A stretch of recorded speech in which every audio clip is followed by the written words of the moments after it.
Il y a 4 ans, avec 100 euros, il y avait moyen de remplir son caddie.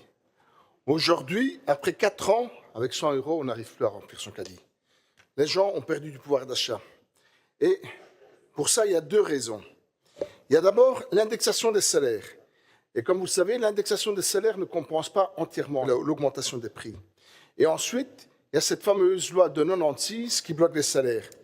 Et vous savez qu'en Europe, il n'y a qu'un seul pays où les salaires sont bloqués, c'est en Belgique. On a calculé que les travailleurs moyens, sur 4 ans, a perdu 3 859 euros. 3 859 euros. Si vous calculez pour un travailleur, c'est beaucoup plus qu'un mois de salaire. Dernièrement, j'ai rencontré des syndicalistes, et notamment des syndicalistes qui travaillent dans des entreprises qui font énormément de bénéfices. Eh bien, ils me disaient que, parce que bientôt ils vont négocier l'AIP, même dans des entreprises qui font énormément de bénéfices, eh bien, eux ne pourront pas négocier d'augmentation de salaire. Je rappelle quand même que la Belgique a été condamnée par l'OIT, l'Organisation internationale du travail, justement sur ce blocage des salaires. Qu'est-ce que j'entends?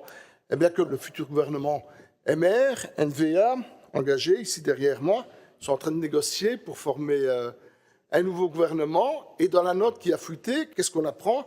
Eh bien, ils vont continuer à bloquer les salaires et ils vont s'attaquer à l'index. Ça veut dire que les travailleurs vont perdre encore plus de pouvoir d'achat.